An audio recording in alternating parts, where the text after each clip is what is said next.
Kumusta mga kapuso? Ako po si Maria at maligayang pagbabalik sa Kwentong Puso TV. May mga pagkakataong ang pag-ibig na inakala nating magiging kanlungan ay siya palang magiging isang unos.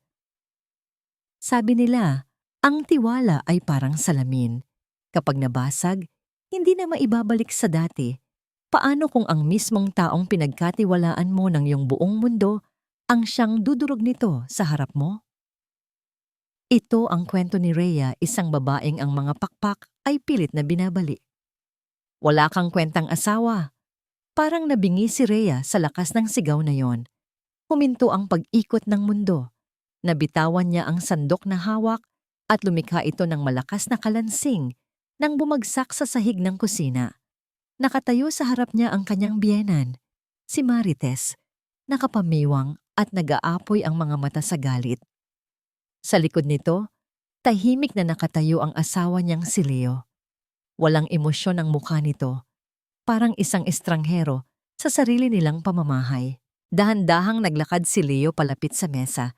May inilapag na isang brown folder. Malamig ang kanyang boses nang magsalita. Mas masakit pa sa sigaw ng ina. Annulment papers. Dalawang salita. Dalawang salita na parang punyal na tumusok sa puso ni Rhea.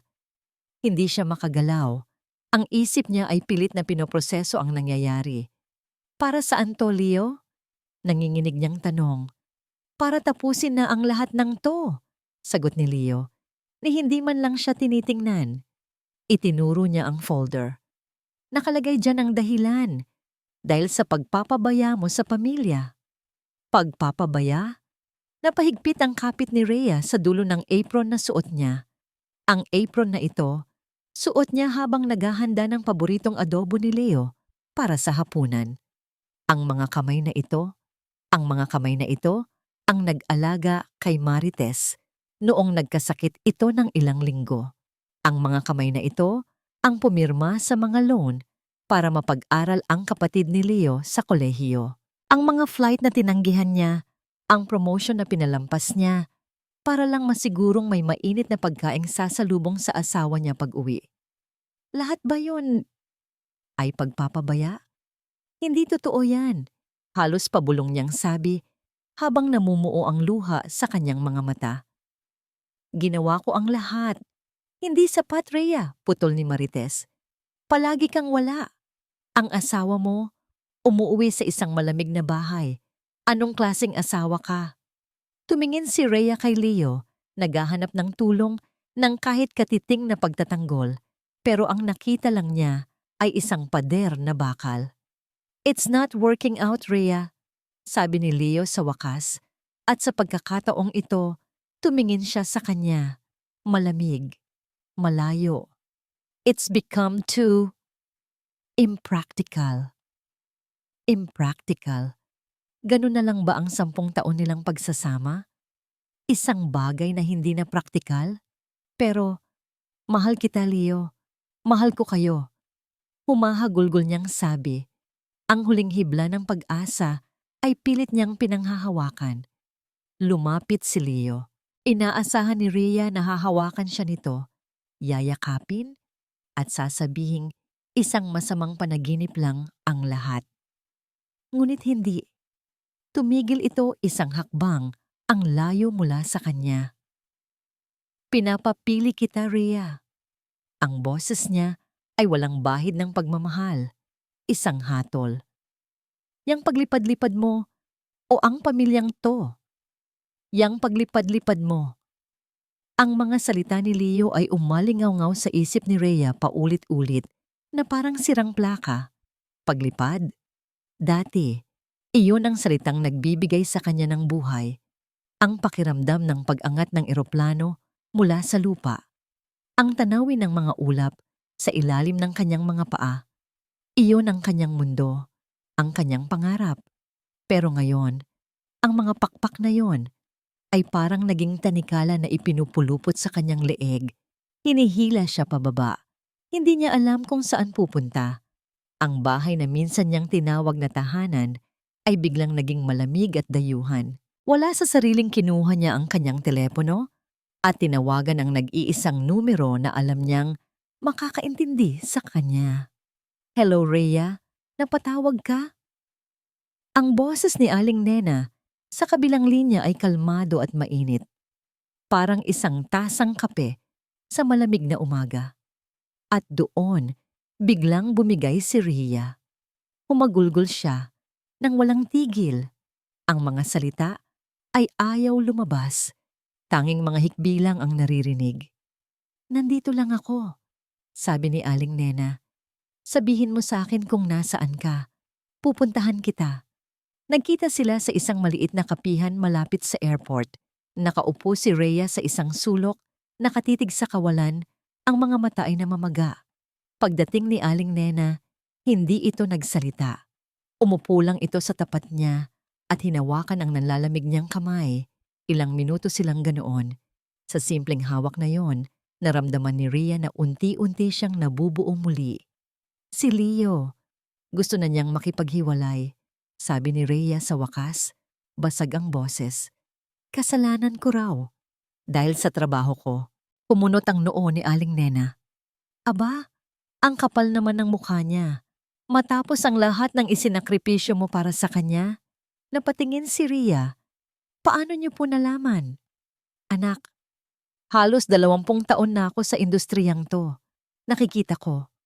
Nakikita ko kung paano mo tinatanggihan ang mga long-haul flights para lang makauwi agad. Nakikita ko kung paano ka hindi sumasama sa mga lakad natin pagkatapos ng duty. Alam naming lahat na para kay Leo ang lahat ng yon." Muling namasa ang mga mata ni Rhea. "Pero kulang pa rin, Nanay Nena. Kulang pa rin." Hinigpitan niya ang hawak sa kamay ng matanda. "Hindi ko siya pwedeng iwan. Hindi ko pwedeng basta na lang sukuan ang pagsasama namin." "Bakit, Rhea? Dahil mahal mo?" "Opo, pero may iba pa." Huminga ng malalim si Rhea at ikinuwento niya ang isang bagay na matagal na niyang itinatago. Noong nagsisimula pa lang sila ni Leo, na-stroke ang nanay niya. Naubos ang lahat ng ipon nila. Isang araw, dumating si Leo kasama ang mga magulang nito. At walang tanong-tanong, sila ang sumagot sa lahat ng gastusin sa ospital. "Utang na loob, Nay Nena." Umiiyak na, sabi ni Rhea. "Isang utang na loob na hindi ko kayang bayaran. Paano ko sila tatalikuran ngayon? Anong sasabihin ng mga tao? Na isa akong walang utang na loob?" Hinaplos ni Aling Nena ang kanyang likod. Ramdam niya ang bigat na pasan-pasan ng dalaga. Ang bigat ng kultura, ng hiya, ng pasasalamat na naging obligasyon. "Hinga, anak." Ang dalawang salita ay tumagos sa puso ni Rhea. "Bago ang lahat, huminga ka muna." Sumunod si Rhea. Huminga siya ng malalim, pinapakalma ang sarili. "Hindi sa nakikialam ako," mahinang sabi ni Aling Nena. "Pero matagal na akong may naririnig dyan sa asawa mo sa airport. Mga bulong-bulungan, mga bagay na hindi maganda. Huwag mo munang isipin yon ngayon. Ang mahalaga, palakasin mo ang sarili mo." Di umuwi si Rhea sa kanilang bahay na mas magaan ng kaunti ang dibdib, ngunit mas magulo ang isip. Mga bulong-bulungan. Ano yon? Habang nakahiga siya sa kama, mag-isa sa dilim, nag-vibrate ang kanyang telepono sa tabi niya. Isang mensahe mula sa isang unknown number. Kinakabahang binuksan niya ito. Iisang linya lang ang nakasulat. "Alam ko ang totoo tungkol kay Leo. Huwag kang maniwala sa kanya." Nakatitig si Rhea sa screen ng telepono. Ang mensahe mula sa hindi kilalang numero ay parang tatak na bakal na ipinapaso sa kanyang isipan. Sino ito? Paano nalaman ng taong ito ang sitwasyon niya? At anong totoo ang sinasabi niya tungkol kay Leo? Nag-reply siya. "Sino ka?" Ilang minuto siyang naghintay. 5 minuto, 10 minuto. Walang sagot. Sa mga sumunod na araw, ang bahay ay naging isang malaking espasyo ng katahimikan. Si Leo ay umuuwi lang para maligo at magpalit ng damit. Palaging may dahilan para umalis agad. Hindi na sila nag-uusap. Ang annulment papers ay nakapatong pa rin sa mesa, parang isang paalala ng hatol na naghihintay sa kanya. Isang hapon, habang nililigpit ni Rhea ang mga gamit ni Leo na nagkalat sa kwarto, isang desisyon ang nabuo sa kanyang isip. Hindi na siya pwedeng umupo lang at maghintay. Kailangan niyang malaman kung bakit, kung saan siya nagkamali. Sinimulan niyang ayusin ang mga damit nito sa aparador. Habang inaangat niya ang isang polo shirt, may nahulog mula sa bulsa nito. Isang resibo, credit card statement. Pinulot niya ito. Dati, hindi niya ito pinapakialaman. Tiwala. Iyon ang pundasyon nila. Pero ang pundasyong yon ay may lamat na. Tiningnan niya ang mga nakalista, mga grocery, gasolina, bayad sa kuryente, mga normal na gastusin. Ngunit isang pangalan ang nakaagaw ng kanyang pansin. Isabel's Fine Dining. Ang halaga, 15,000 piso. Ang petsa, noong nakaraang linggo. Ang araw na sinabi ni Leo na may biglaang emergency flight siya, papuntang Cebu, at doon na natulog. Biglang nanlamig ang buong katawan ni Rhea. Sino si Isabel? Dumating si Leo kinagabihan. Sinalubong siya ni Rhea sa sala. Hawak ang credit card statement. Sinubukan niyang maging kalmado. Leo, ano to? Tiningnan ni Leo ang papel. At sa isang iglap, nakita ni Rhea ang pagkataranta sa mga mata nito bago ito mabilis na nagbago at naging galit. Bakit mo pinapakialaman ang mga gamit ko? Malamig niyang tanong. Hindi ko sinasadya. Nahulog mula sa bulsa mo. Leo, sino si Isabel? At bakit ka nagsinungaling? Akala ko nasa Cebu ka ng gabing yon. Tumawa si Leo, isang tawang walang saya. Wow, Rhea. Ngayon detective ka na? Pinagdududahan mo na ako? Hindi sa ganoon, Leo. Naguguluhan lang ako. Gusto ko lang ng paliwanag. Paliwanag? Lumapit ito sa kanya. Ang boses ay bumaba. Naging mapanganib. Kasama ko ang mga piloto. Isang dinner para sa team. At si Isabel ang pangalan ng restaurant. Okay na? Malinaw na? O kailangan mo pa ng ebidensya? Pero, wala nang pero, Rhea, sigaw nito. Ito mismo ang problema. Ang kawalan mo ng tiwala. Palagi mong iniisip na may ginagawa akong masama. Sinisira mo ang privacy ko. Hinablot nito ang statement mula sa kamay ni Rhea at pinunit ito ng pira-piraso. Pagod na ako sa'yo, sabi nito. Puno ng pagkasuklam ang boses. Bago siya tinalikuran at pumasok sa kwarto, malakas na isinara ang pinto. Naiwan si Rhea sa sala, nanginginig. Binaliktad ni Leo ang sitwasyon. Siya pa ang naging masama. Pero habang pinupulot niya ang mga piraso ng papel sa sahig, may isang bagay na hindi maalis sa isip niya.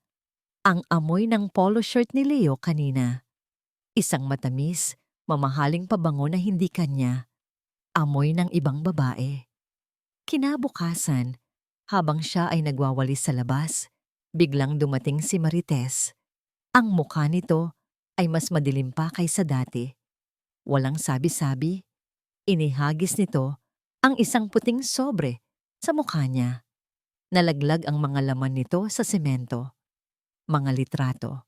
Nanginginig ang mga kamay ni Rhea habang dinadampot ang mga ito. Mga litratong kuha sa airport. Siya, habang kausap si Captain Ben, isang matalik na kaibigan at kasamahan sa trabaho. Ang mga kuha ay mula sa malayo, madilim, at sa anggulong mukha silang masyadong malapit sa isa't isa. Halos magkadikit ang mga mukha.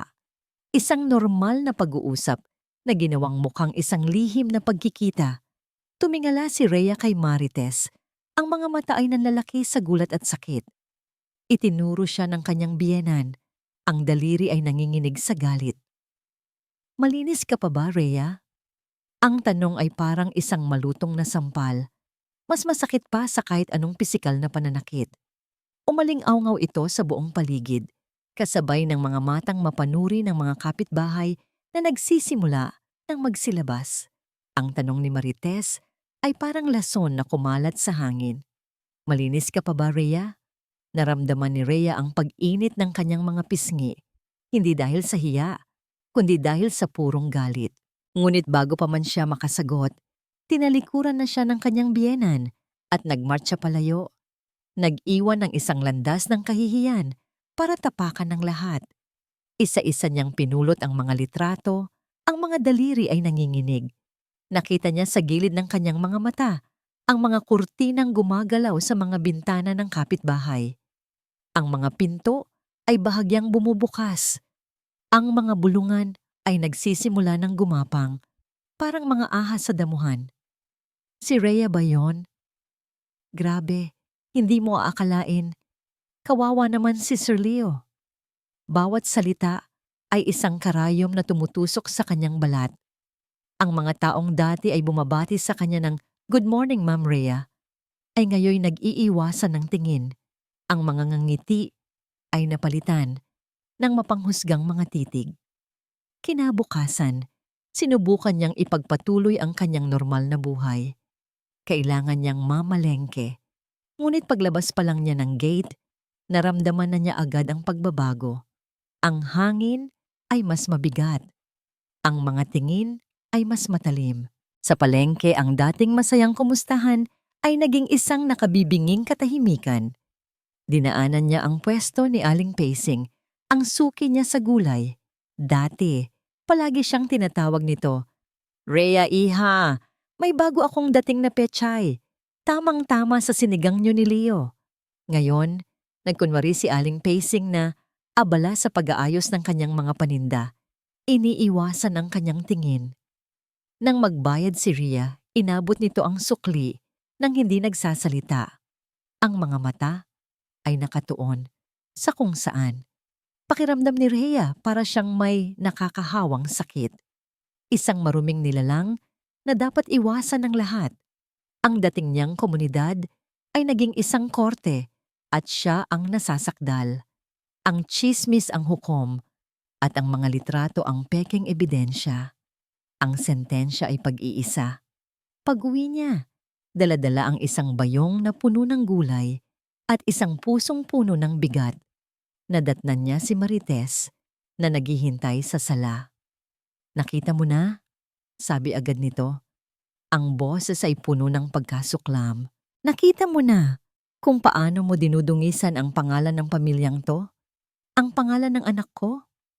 Walang katotohanan ang mga litratong yun, "Nay," desperadong sabi ni Rhea. "Kaibigan ko lang si Captain Ben. Alam niyo yan. At dapat ba akong maniwala sa'yo?" Tumawa si Marites.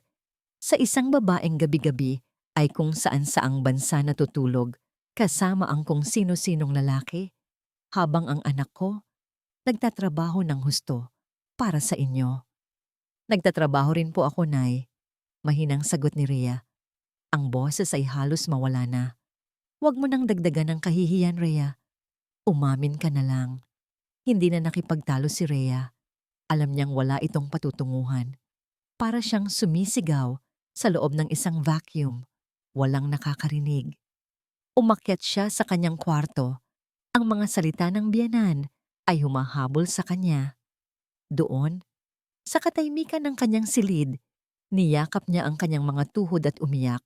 Umiyak siya para sa kanyang pangalan na dinungisan, para sa pagmamahal na nawala, at para sa pag-iisa na unti-unting lumalamon sa kanya.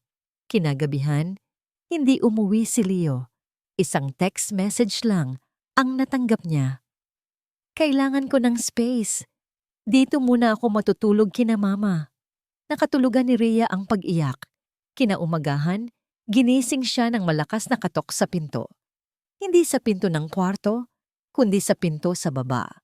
Bumangon siya, inaantok pa, at nagtaka kung sino ang bumibisita ng ganoon kaaga.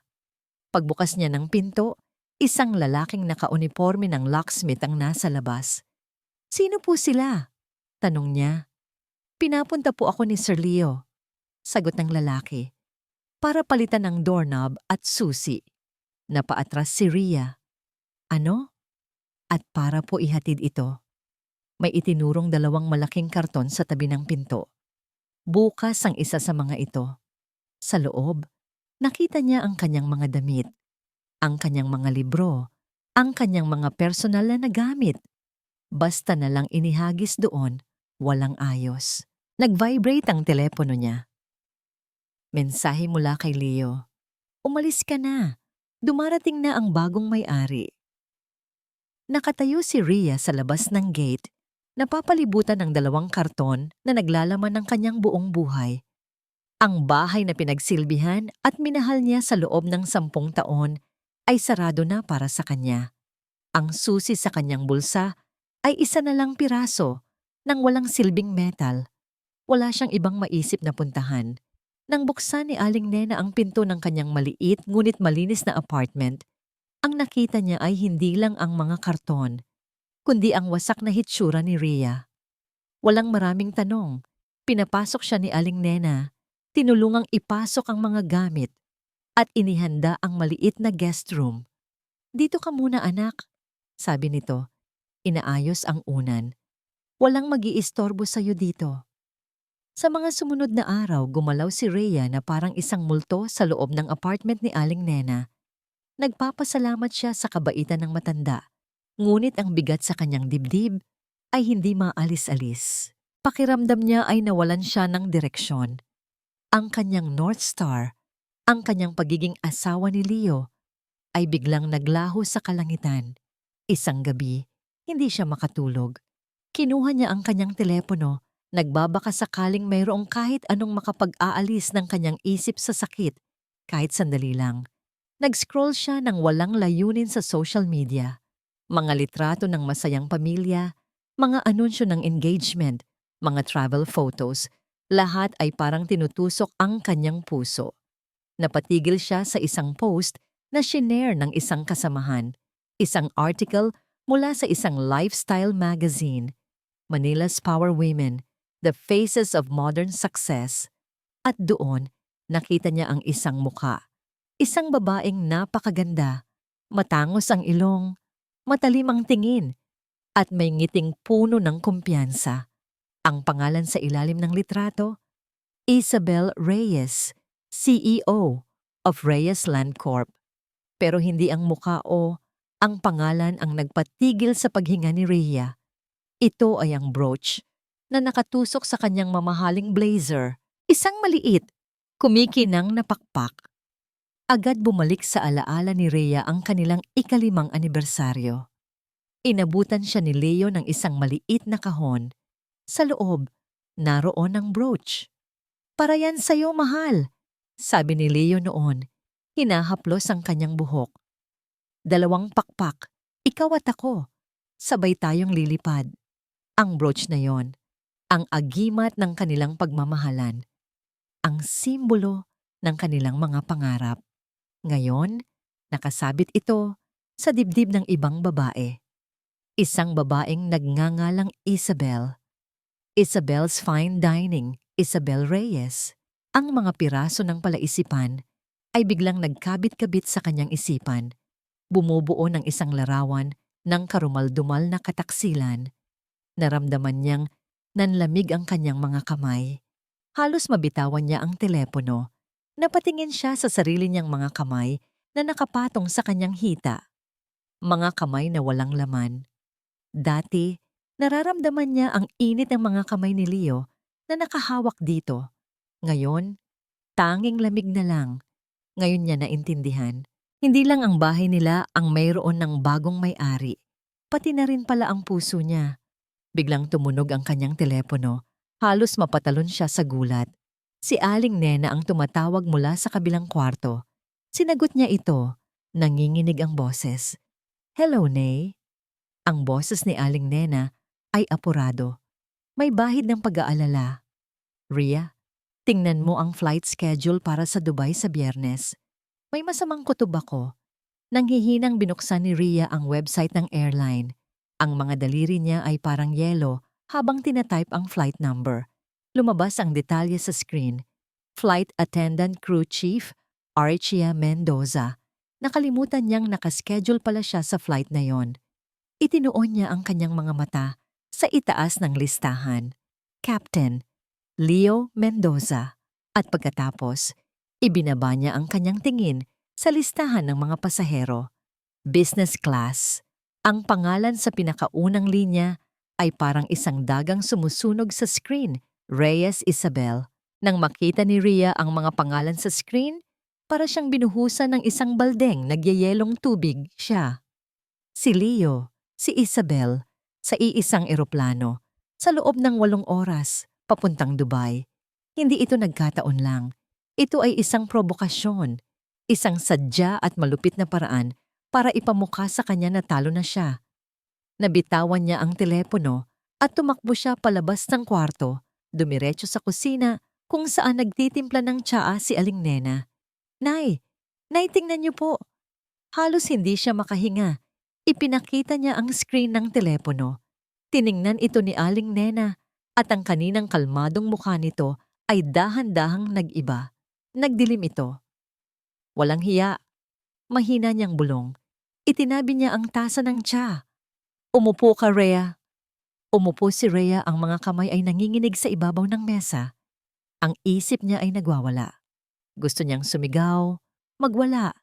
Tumawag sa airline at sabihing hindi niya kayang gawin ang flight na yon. Gusto nilang ipahiya ako, Nay Nena. Sabi ni Rhea, ang boses ay puno ng pait. Gusto nilang makita akong masira sa harap ng lahat. Tinitigan siya ni Aling Nena ng diretso sa mata. At hahayaan mo ba silang gawin yon? Napatigil si Rhea.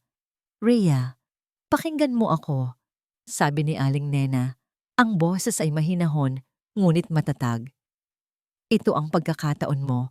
Huwag mong isipin na ito ay isang parusa. Isipin mo ito bilang isang entablado. Kinuha ni Aling Nena ang kanyang kamay. Huwag kang gagawa ng iskandalo. Huwag kang iiyak. Huwag mo silang bibigyan ng satisfaksyon na makita kang talunan. Pero ano po ang gagawin ko? Gagawin mo ang trabaho mo. Simpleng sagot ni Aling Nena. At gagawin mo ito ng mas mahusay kaysa dati. Ikaw ang magiging pinaka-professional, pinakamagaling na flight purser na makikita nila. Ipapakita mo sa kanila na hindi ka nila kayang sirain. Ang uniforme mo, iyan ang magiging baluti mo. May kinuha si Aling Nena na papel at ballpen at habang ginagawa mo yon, magmamasid ka, makikinig ka, maghahanap ka ng pruweba. Nangako ako sa iyo na tutulungan kita. Bukas na bukas, pupunta ako sa ER. Gagawa ako ng paraan para makakuha ng kopya ng totoong flight records ni Leo sa mga nakaraang buwan. Ikukumpara natin yan sa mga araw na sinasabi niyang lumilipad siya. Unti-unting napalitan ng gulat at takot sa mga mata ni Rhea ng isang bagong kislap. Isang kislap ng determinasyon. Tama si Aling Nena. Kung gusto nila ng laban, bibigyan niya sila. Pero sa kanyang paraan, sa kanyang teritoryo, biglang naglagay si Aling Nena ng isang mangkok ng mainit na sinigang sa harap ni Rhea. Ang asim ng sabaw ay umakyat sa kanyang ilong. Bigla niyang naramdaman ng gutom na ilang araw na niyang hindi pinapansin. Kainin mo to, utos ni Aling Nena. Kailangan mo ng lakas. Hindi ipinapanalo ang laban ng gutom. Habang kumakain si Rhea, ang bawat subo ay parang nagbibigay sa kanya ng bagong lakas, hindi lang sa katawan, kundi pati na rin sa kaluluwa. Ang plano ay nabubuo sa kanyang isip. Kinabukasan, tinawagan niya ang crew scheduling para kumpirmahin ang kanyang duty sa Dubai flight. Yes, this is Flight Purser Rhea Mendoza, confirming my schedule for Friday's flight to Dubai. Okay, Ma'am Rhea, confirmed na po, sabi ng babae sa kabilang linya. Actually, tumawag din po si Captain Mendoza kanina para i-double check kung kasama kayo sa flight. Natigilan si Rhea.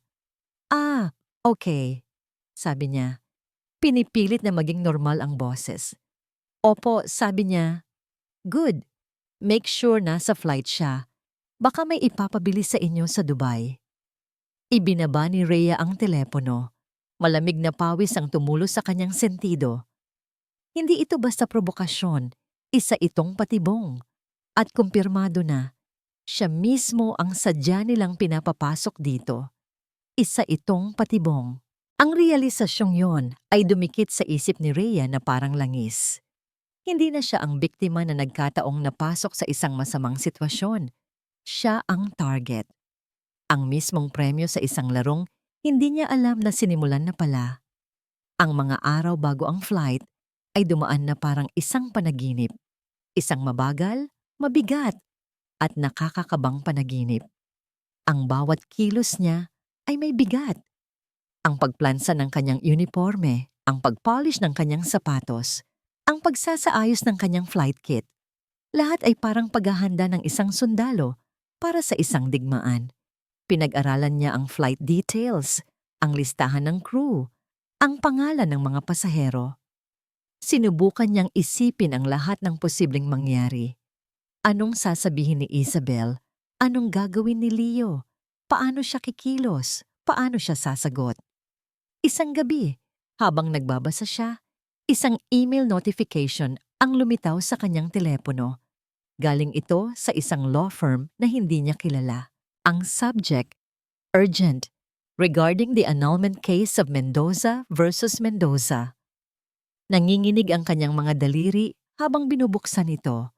Nagmula ito sa abogado ni Leo, isang mahabang legal document na nagsasaad na kung pipirmahan niya agad ang annulment papers nang walang anumang pagtutol, bibigyan siya ni Leo ng generous monthly allowance sa loob ng 6 na buwan bilang financial assistance.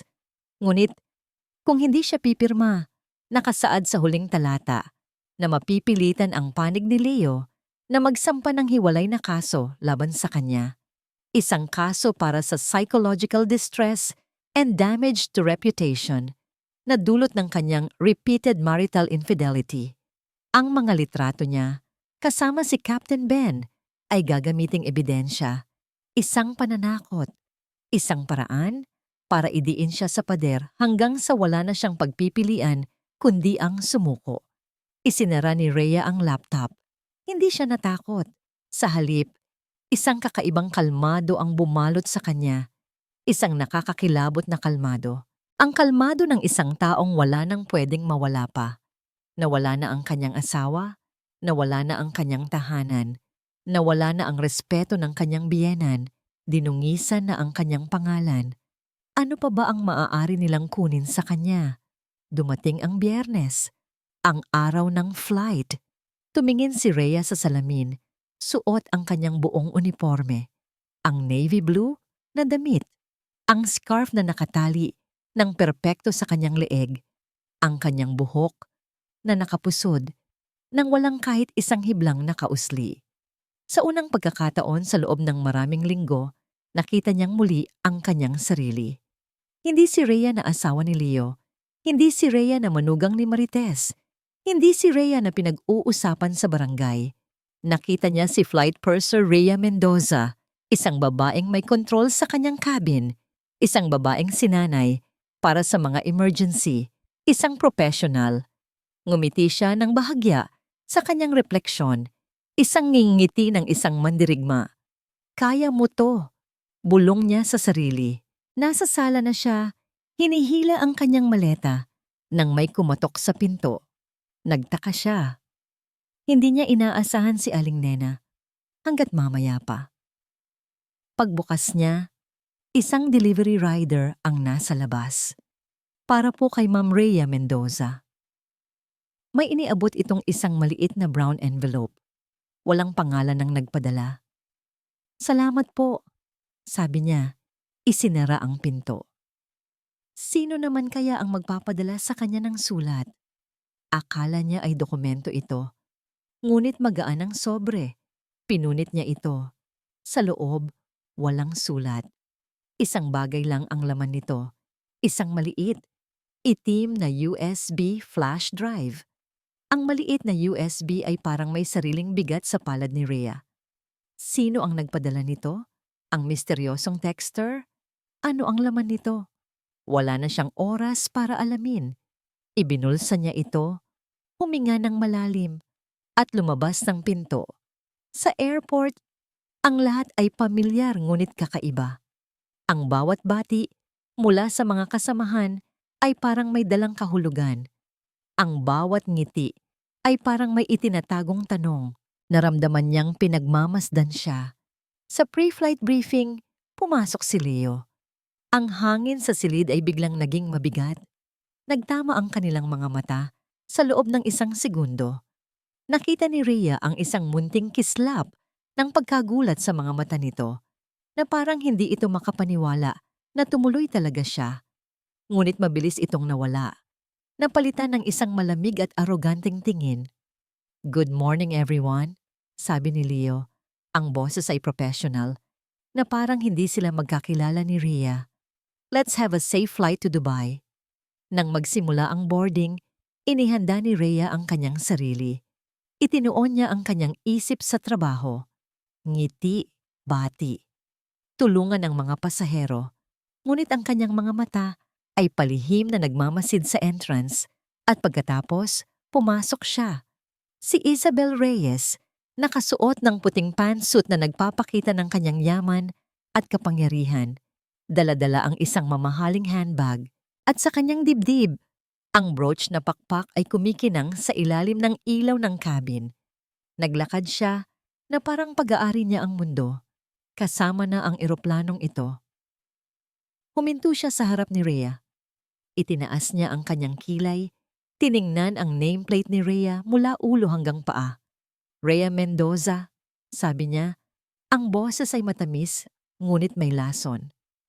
"So, ikaw pala ang in charge dito." Ngumiti si Rhea, isang nangiting sinanay niya ng libu-libong beses sa harap ng salamin. "Yes, ma'am. Welcome aboard. This way to your seat in business class." Sa buong unang bahagi ng flight, sinadya ni Isabel na pahirapan si Rhea, hihingi ng unan, pagkatapos ay kumot, magrereklamo sa temperatura, magtatanong kung bakit matagal ang serbisyo. Lahat ay ginawa niya ng may ngiti sa labi, isang paraan ng pagpapakita ng kanyang kapangyarihan. Si Rhea naman ay sumasagot sa lahat ng ito nang may hindi nagbabagong profesionalismo. "Ma'am, here's your pillow. Ma'am, adjusting the temperature for you. Ma'am, your drink is on its way." Ang climax ay dumating sa oras ng meal service. Habang inilalapag ni Rhea ang baso ng red wine sa tray table ni Isabel, biglang sinadyang gumalaw ang siko nito, dahilan para matapon ng alak sa puting-puting blazer nito. "Oh my God!" sigaw ni Isabel, sapat na para makuha ang atensyon ng ibang pasahero. "I'm so sorry, ma'am." Kalmadong sabi ni Rhea, agad na kumuha ng tissue.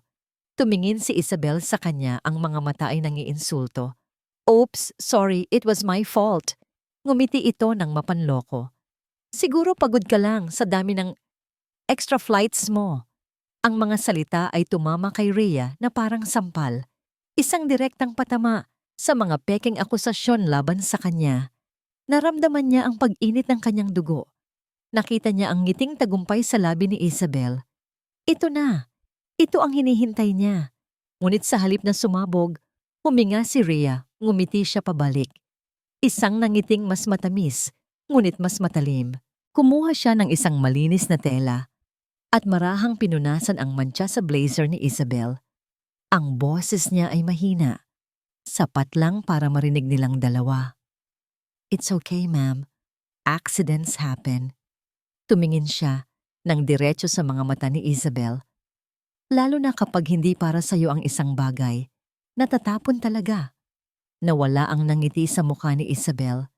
Matapos siguraduhing maayos na ang lahat, nagpaalam si Rhea at naglakad papunta sa galley. Ang likod ay tuwid na tuwid. Nang makarating siya sa likod ng kurtina, sumandal siya sa pader. Ang puso ay dumadagundong. Maya-maya, para pakalmahin ang sarili, nagpa siyang pumasok sa crew rest area para mag-ayos. Tahimik at walang tao. Habang nag-aayos siya sa salamin, napansin niya ang isang itim na pilot's flight bag na nakasandal sa isang upuan. Ang bag ni Leo. Naiwan itong bahagyang bukas. At mula sa siwang, may nakalabas na isang sulok ng isang asul na libro. Ang logbook. Ang flight logbook ni Leo. Ang asul na logbook ay parang isang ahas na tumutukso kay Rhea. Ang puso niya ay kumakabog ng napakabilis. Naririnig niya ang bawat pintig sa kanyang mga tainga. Sumilip siya sa labas ng crew rest area. Walang tao. Ang karamihan sa mga pasahero ay natutulog o nanonood ng pelikula. Ang ibang flight attendants ay nasa kani-kanilang mga station. Ito na ang pagkakataon niya. Dahan-dahan na parang isang magnanakaw, lumapit siya sa bag ni Leo. Ang kanyang mga kamay ay nanginginig. Bawat segundo ay parang isang oras. Paano kung may biglang pumasok? Paano kung mahuli siya ni Leo? Ngunit ang pagnanais na malaman ang katotohanan ay mas malakas kaysa sa kanyang takot. Maingat niyang kinuha ang logbook. Mabigat ito, puno ng mga sulat kamay na entries, mga pirma at mga numero.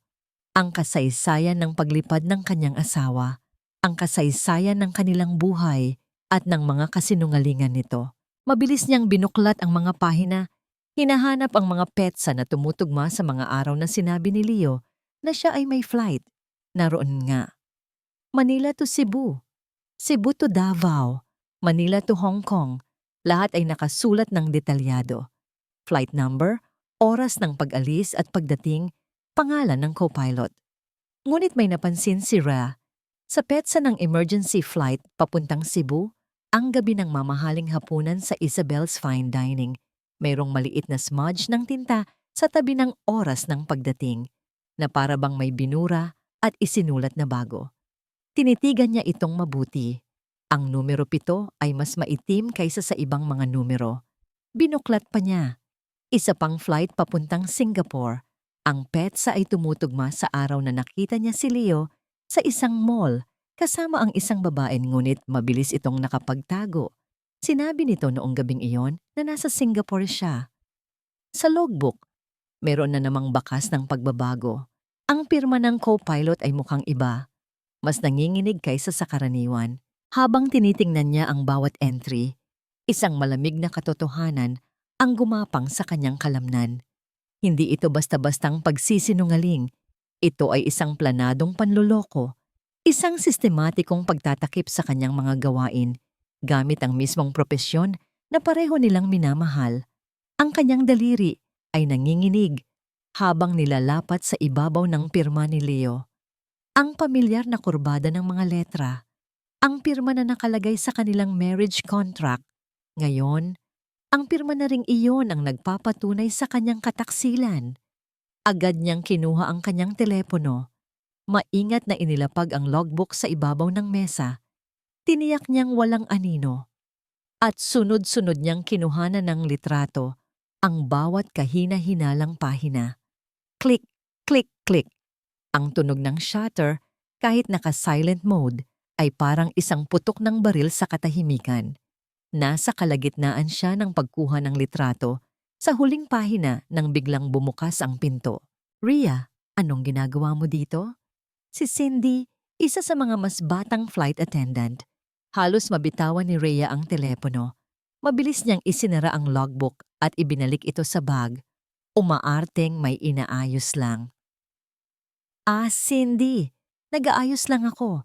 Medyo nahilo ako kanina. Pagsisinungaling niya, pinipilit ng ngumiti. Okay ka lang ba, ma'am? Tanong ni Cindy, may pag-aalala sa boses. Gusto mo ba ng tubig? Hindi, okay na ako. Salamat. Lalabas na rin ako.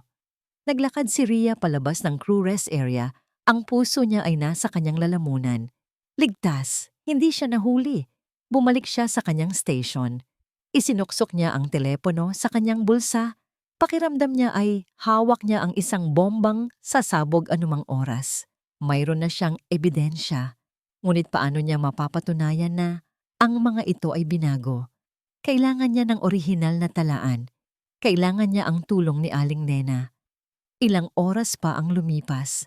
Ang eroplano ay nagsimula nang bumaba para sa paglapag sa Dubai. Naging abala ang lahat. Seatbelts fastened, tray tables up, window shades open. Nang tumunog na ang signal na maaari nang gamitin ang mga electronic devices, kinuha ni Rhea ang kanyang telepono. Mayroon siyang isang bagong email. Mula kay Aling Nena. Ang subject, ang totoong flight plan.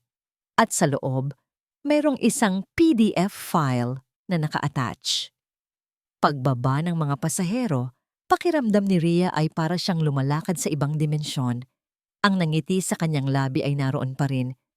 Thank you for flying with us. Hope to see you again.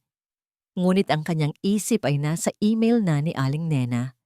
Pagkatapos ng post-flight duties, nagpaalam siya sa ibang crew at nagmamadaling nagtungo sa airport lounge kung saan alam niyang maghihintay si Isabel para sa connecting flight nito.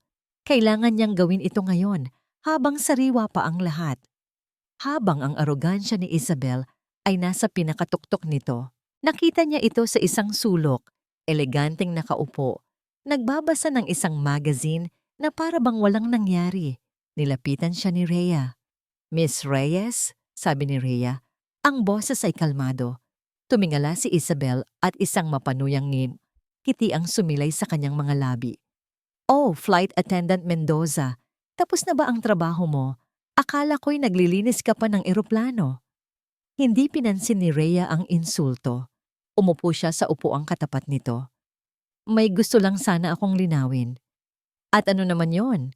Tanong ni Isabel, isinasara ang magazine. Tungkol ba sa asawa mo? O dating asawa mo? Masasanay ka rin, Rhea, sa pagkawala. Ngumiti si Rhea.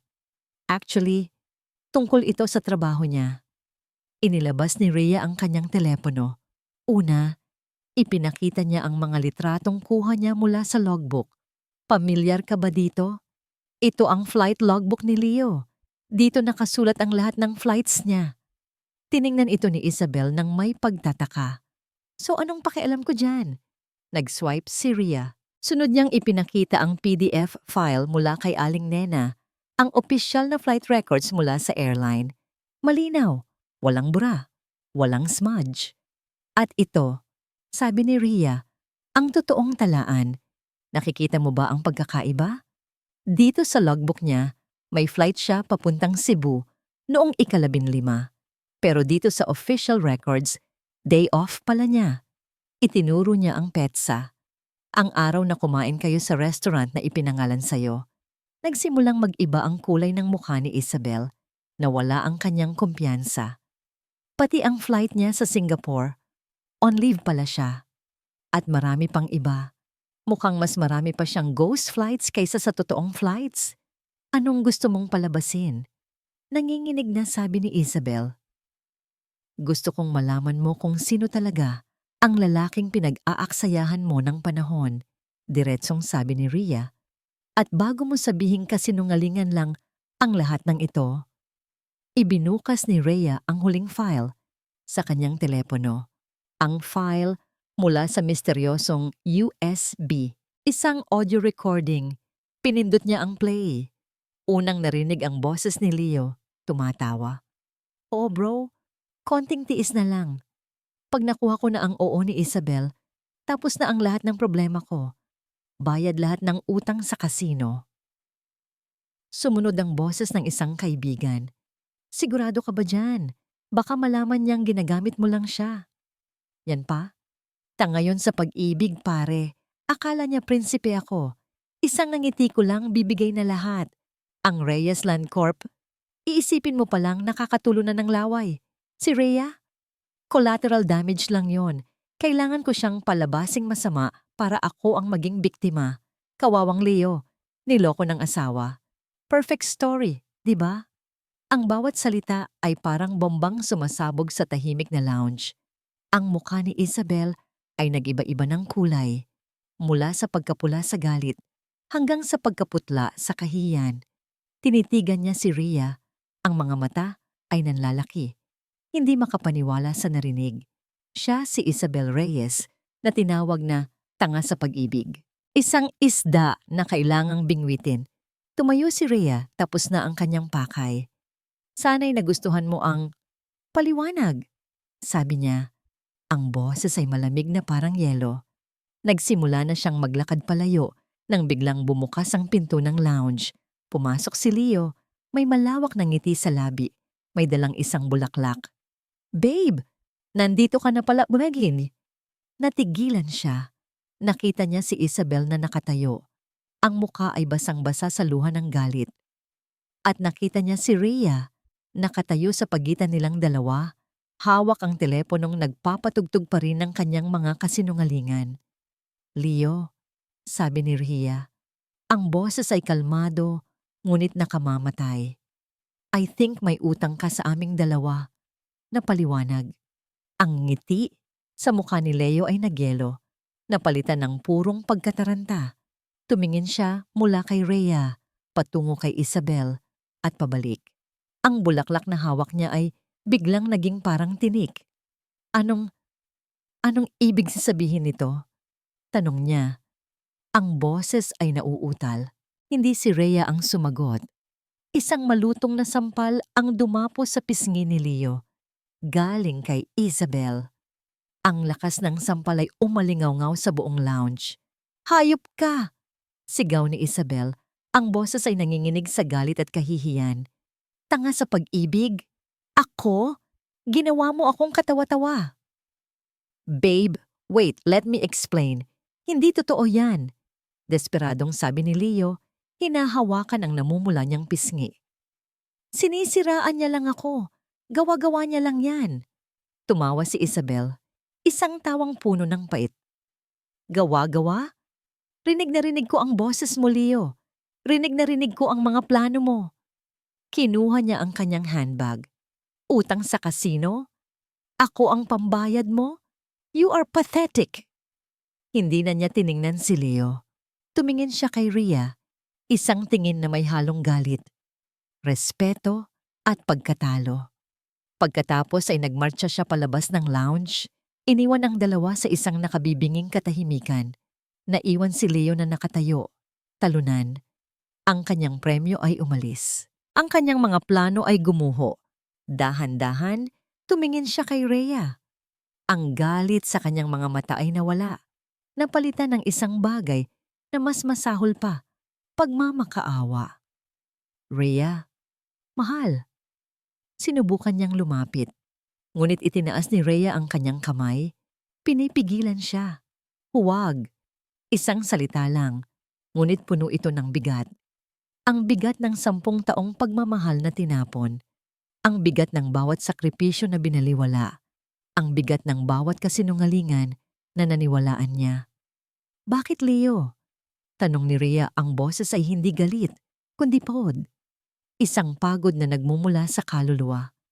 Hindi pa ba sapat ang lahat? Hindi pa ba ako sapat? Hindi, Rhea. Hindi sa ganoon. Lumuluhang sabi ni Leo. Nagipit lang ako. Nalubog ako sa utang. Natakot ako. Hindi ko alam ang gagawin ko. Kaya ginamit mo ako? Tanong ni Rhea. Kaya mo dinungisan ang pangalan ko? Itinapon mo ako na parang basura? Para lang iligtas ang sarili mo? Walang naisagot si Leo. Yumuko siya. Ang balikat ay bumagsak sa pagkatalo. Ang aroganteng piloto ay nawala. Ang natira ay isang duwag na lalaki. Patawarin mo ako, Rhea. Humihikbing sabi niya. Please, bigyan mo ako ng isa pang pagkakataon. Aayusin ko ang lahat. Ikaw ang mahal ko. Ikaw lang. Tinitigan siya ni Rhea. Pinakinggan niya ang bawat salita. Hinintay niyang maramdaman ang kahit katiting na kirot, kahit katiting na awa. Ngunit wala. Ang naramdaman lang niya ay isang malawak na kawalan. Ang pagmamahal na dati, iparang isang karagatang walang hanggan, ay natuyo na, naging isang disyerto. Dahan-dahan, hinubad ni Rhea ang kanyang singsing sa kasal. Ang manipis na gintong bilog, na dati simbolo ng kanilang walang hanggang pag-ibig. Lumapit siya sa mesa at maingat na inilapag ito. Hindi niya ito inihagis, hindi niya ito ibinato. Inilapag niya ito ng may dignidad. Isang tahimik na pagtatapos. Tapos na tayo, Leo, sabi niya. Ang boses ay payapa. Tumingin siya sa mga mata ng lalaking minsan niyang pinangarap na makasama habang buhay. Sana mahanap mo ang direksyon mo, Leo. Dahil ako, natagpuan ko na ang sa akin. Tinalikuran niya ito at nagsimulang maglakad palabas ng lounge, hindi na lumingon pa. Sa bawat hakbang, naramdaman niya ang paggaan ng kanyang dibdib. Ang mga tanikala ay isa-isang nalalaglag. Siya ay malaya na. Ang flight pabalik ng Pilipinas ay ang pinakapayapang flight ni Rhea sa buong buhay niya. Wala na ang kaba, wala na ang galit. Tanging isang malalim na katahimikan ang nasa kanyang puso. Paglapag sa Maynila, hindi siya umuwi sa apartment ni Aling Nena. Mayroon pa siyang isang huli-huling bagay na kailangang tapusin. Isang huling buhol na kailangang kalagan. Nag-book siya ng taxi at nagpahatid sa bahay ng kanyang mga biyenan. Nang buksan ni Marites ang pinto at makita si Rhea, ang una niyang reaksyon ay pagkainis. Anong ginagawa mo dito? Hindi ka ba nakakaintindi? Gusto ko lang pong makipag-usap. Mahinahong putol ni Rhea. Hindi siya nagtaas ng boses. Hindi siya mukhang nakikipag-away. Ang kanyang kalmadong presensya ay sapat na para patigilin si Marites.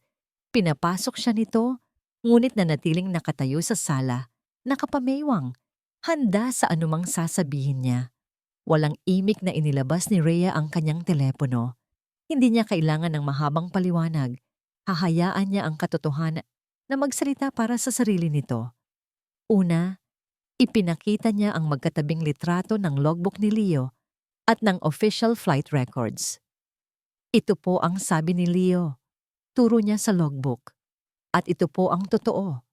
Turo niya sa records. Kumunot ang noo ni Marites, sinisilip ang screen, hindi pa rin lubusang nauunawaan ang nakikita. Pagkatapos, pinindot ni Rhea ang play sa audio recording. Ang boses ni Leo ay pumuno sa tahimik na sala. Ang boses ng kanyang pinakamamahal na anak, tumatawa habang ipinagmamalaki ang kanyang plano na lokohin si Isabel Reyes, na gamitin ito para makabayad sa utang sa kasino, at kung paano niya kailangang sirain ang pangalan ni Rhea para siya ang magmukhang biktima. Habang tumatagal ang recording, dahan-dahang nawawala ang tigas sa mukha ni Marites. Ang kanyang mga balikat ay bumagsak. Ang kanyang mga labi ay bahagyang bumuka sa hindi makapaniwalang pagkabigla. Nang matapos ang recording, isang mabigat na katahimikan ang bumalot sa kanila. Si Marites ay napaupo sa sofa na parang biglang naubusan ng lakas. Tumingin siya kay Rhea at sa unang pagkakataon, ang nakita ni Rhea sa mga mata nito ay hindi galit o pagkasuklam, kundi isang malalim, nakapanlulumong pagsisisi. Hindi totoo yan. Bulong niya. Mas para sa sarili kaysa kay Rhea. Hindi ganyan ang anak ko. Ngunit alam nilang pareho na totoo ang lahat. Ang bawat salita ay tumagos sa puso ng isang ina na ayaw maniwala sa kasamaan ng sariling anak. Biglang bumuhos ang luha mula sa mga mata ni Marites. Hindi isang galit na pag-iyak, kundi isang tahimik, basag na paghagulgol. Tinakpan niya ang kanyang mukha ng kanyang mga palad. Diyos ko, sabi niya sa pagitan ng mga hikbi. Anong nagawa ko? Anong nagawa ko sa'yo, Rhea? Tinitigan lang siya ni Rhea. Wala na ang galit. Ang natira na lang ay isang uri ng malungkot na pagkaunawa. Sa harap niya ay hindi isang kontrabida, kundi isang ina na nabulag ng pagmamahal sa kanyang anak. Pinaniwalaan ko siya, patuloy ni Marites. Ang bawat salita niya. At ikaw na wala namang ginawa, kundi ang mahalin siya. Ikaw ang sinaktan ko. Pinalayas kita, inakusahan kita. Patawarin mo ako, anak. Patawarin mo ako. Lumuhod si Marites sa sahig sa harap ni Rhea, nanginginig sa pag-iyak. Sa sandaling iyon, ang lahat ng pader sa puso ni Rhea ay gumuho. Lumapit siya at marahang inalalayan ang matanda na tumayo. Hindi na pumahalaga yon, Nay. Mahinang sabi ni Rhea. Ang pagtawag niya ng Nay ay kusa at natural, isang lumang nakagawian na hindi pa pala nawawala. Pinaupo niya ito pabalik sa sofa. Ang importante, alam na natin ang totoo. Hinaplos ni Rhea ang likod ng kanyang biyenan. Sa sandaling iyon, ang siklo ng sakit at galit ay natapos. Hindi sa pamamagitan ng paghihiganti, kundi sa isang tahimik na pagpapatawad. Tumayo na si Rhea para umalis. Saan ka pupunta? Tanong ni Marites. Ang boses ay puno ng pag-aalala. Hindi ko pa po alam. Tapat na sagot ni Rhea. Pero sa unang pagkakataon, pakiramdam ko po, ako ang magdedesisyon. Naglakad si Rhea palabas ng bahay na yon sa huling pagkakataon. Paglabas niya ng gate, hindi siya lumingon pabalik. Sa halip tumingala siya sa langit. Asul na asul ito, malawak at walang hangganan. Nag-vibrate ang telepono sa kanyang bulsa, isang hindi pamilyar na numero. Nag-aalangan man. Sinagot niya ito. Hello? Is this Miss Rhea Mendoza? Tanong ng isang formal na boses ng babae. Yes, speaking. This is from the HR department of the airline. We're calling regarding an internal investigation involving Captain Leonardo Mendoza. We would like to request for your official statement if you are willing. Napangiti si Rhea.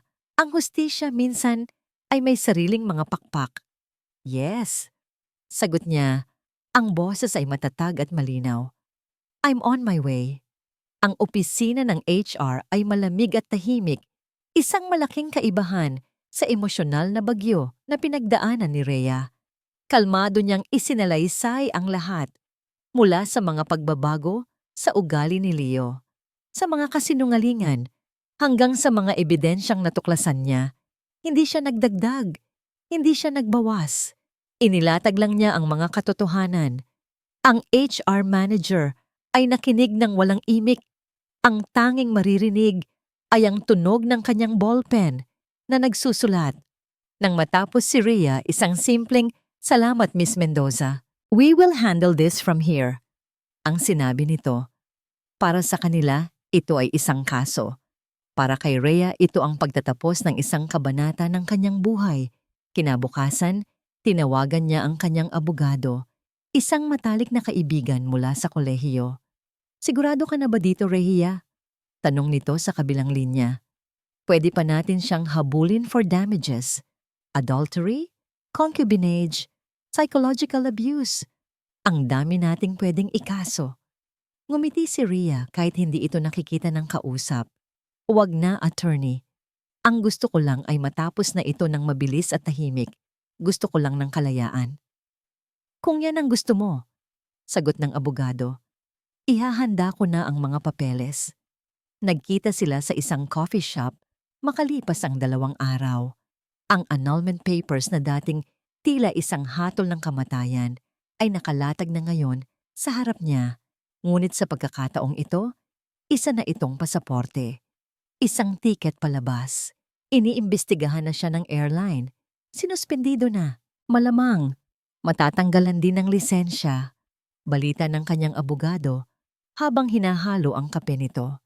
Si Isabel Reyes naman, ayon sa chismis, ginamit ang lahat ng koneksyon niya para siguraduhing hindi na makakalapit sa kanya si Leo. Blocked sa lahat ng accounts. Tumangulang si Rhea. Ang balita ay hindi nagdulot sa kanya ng saya, kundi ng isang pakiramdam ng closure. Tapos na. Hindi ka ba hihingi ng kahit ano? Bahay, sasakyan, may karapatan ka, sabi muli ng kanyang abogado. Umiling si Rhea. Ang uniforme ko at ang kalayaan kong lumipad, sapat na yon sa akin. Inabot sa kanya ng abogado ang isang itim na ballpen. Kinuha ito ni Rhea. Ang kanyang kamay ay hindi nanginginig. Matatag ito. Mula sa bintana ng coffee shop, tanaw niya ang kalangitan. May isang eroplanong dahan-dahang umaakyat, nag-iiwan ng isang puting guhit sa asul na kalawakan, isang malalim na hininga, at pagkatapos, pumirma siya. Rhea Mendoza. Ang pagsulat niya sa kanyang pangalan ay parang isang deklarasyon ng kasarinlan. Nang iangat niya ang ballpen mula sa papel, pakiramdam niya ay may isang malaking bigat na nawala sa kanyang mga balikat. Ang pakiramdam ay mas magaan pa kaysa sa pag-angat ng eroplano sa runway. Ngumiti siya, isang tunay, malawak ng ngiti na nagmula sa kaibuturan ng kanyang puso. Tapos na, sabi niya sa kanyang abogado. Simula pa lang yan. Pagtatama nito, nakangiti rin. Pag-uwi ni Rhea sa apartment ni Aling Nena, binuksan niya ang kanyang maleta. Ngunit sa pagkakataong ito, hindi para mag-impake para sa isang flight duty. Inilabas niya ang isang mapa ng Pilipinas. Ipininid niya ang kanyang mga mata at basta na lang itinuro ang isang lugar. Pagdilat niya, ang kanyang daliri ay nakaturo sa Batanes. Hindi niya alam kung anong meron doon. Hindi pa siya nakakapunta doon.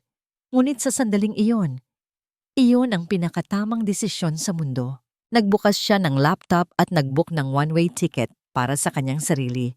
Para sa kanyang unang paglipad tungo sa kalayaan. 6 na buwan ang lumipas na parang isang kisap mata. Ang hangin sa Batanes ay may dalang lunas.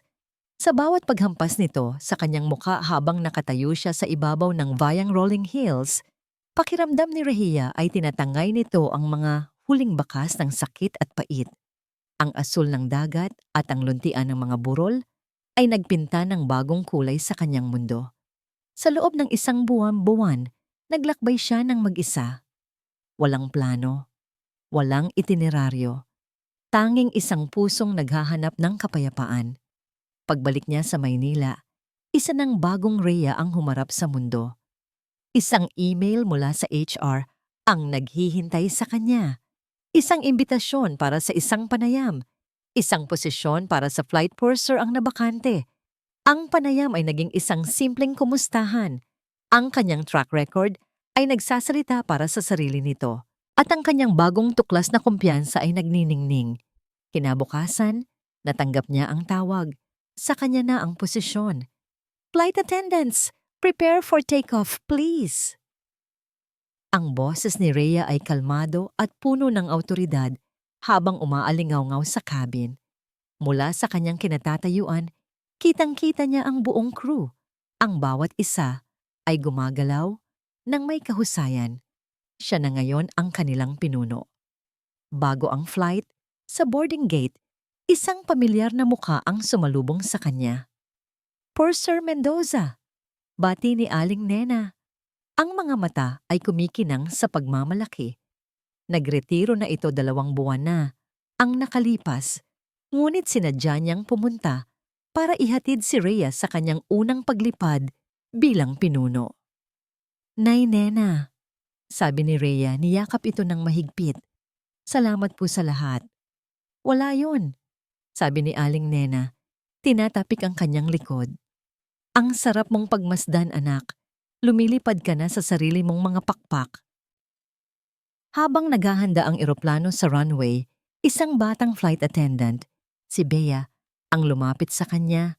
Ang muka ay halatang kinakabahan. Ma'am Rhea, first international flight ko po ito bilang regular crew. Kinakabahan po ako. Tumingin si Rhea sa mga mata ng dalaga. Nakita niya ang kanyang sarili. Maraming taon na ang nakalipas. Puno ng pangarap, puno ng takot. Inilagay ni Rhea ang kanyang kamay sa balikat ni Bea. Ngumiti siya, isang ngingiting mainit at puno ng pag-unawa. At sinabi niya ang mga salitang minsan nang nagligtas sa kanya. Hinga iha. Napatingin sa kanya si Bea. Nagulat. Bago ang lahat, huminga ka muna. Ang mga salita ay parang isang agimat na nagpakalma sa batang crew. Tumango ito, ngumiti pabalik at bumalik sa kanyang pwesto nang may bagong kumpiyansa. Ang siklo ng paggabay ay nagpapatuloy. Naramdaman ni Rhea ang pag-ugong ng makina, ang dahan-dahang pagbilis at ang mahiwagang pag-angat mula sa lupa. Mula sa maliit na bintana, tiningnan niya ang Maynila na unti-unting lumiliit sa ibaba. Ang mga gusali, ang mga kalsada, ang mga problema. Lahat ay nagiging maliit kapag tiningnan mo mula sa itaas. Nakatayo na siya ngayon sa pintuan ng eroplano, tinatanggap ang mga huling pasahero. Ang kanyang nangiti ay hindi na isang bahagi ng uniforme. Ito ay totoo. Ito ay mula sa puso. Nang magsara ang pinto ng eroplano, isang malakas na click ang narinig. Para kay Rhea, hindi iyon tunog ng pagsasara. Iyon ang tunog ng isang bagong simula. Tumingin siya sa unahan, sa mamahabang pasilyo ng cabin, sa daan na naghihintay sa kanya. Handa na siya para sa kanyang paglalakbay. 1 taon ang lumipas. Ang buhay ni Rhea ay natagpuan ng kanyang ritmo sa kalangitan. Ang bawat paglipad ay isang sayaw. Ang bawat paglapag ay isang pangako ng panibagong simula. Ang kanyang pangalan ay naging isang alamat sa mga mas batang crew, isang simbolo ng katatagan at profesionalismo. Isang hapon, habang naglalakad siya sa abalang terminal ng NAIA para sa kanyang flight papuntang London, isang pamilyar na figura ang nahagip ng kanyang mga mata sa di kalayuan. Nakaupo ito sa isa sa mga pampublikong upuan, mag-isa. Ang dating makisig na uniforme ng piloto ay napalitan ng isang simpleng t-shirt at maong. Ang buhok ay medyo magulo. Ang mga balikat ay nakakuba, tila pasan ng bigat ng mundo. Nakatitig lang ito sa kawalan. Si Leo. Huminto si Rhea sa paglalakad, nagtago sa likod ng isang malaking poste at pinagmasdan ito. Walang galit, walang saya, walang pait. Ang naramdaman lang niya ay isang kakaibang kapayapaan. Isang pagtanggap na ang taong iyon ay bahagi na lang ng isang malayong nakaraan, isang kabanatang matagal nang naisara. Noong una, akala niya ang pagpapatawad ay nangangahulugang kalimutan ang sakit. Ngayon, naiintindihan na niya. Ang pagpapatawad pala ay ang kakayahang maalala ang sakit nang wala nang nararamdamang kirot. Pinatawad na niya si Leo, hindi para sa kanya, kundi para sa sarili niya.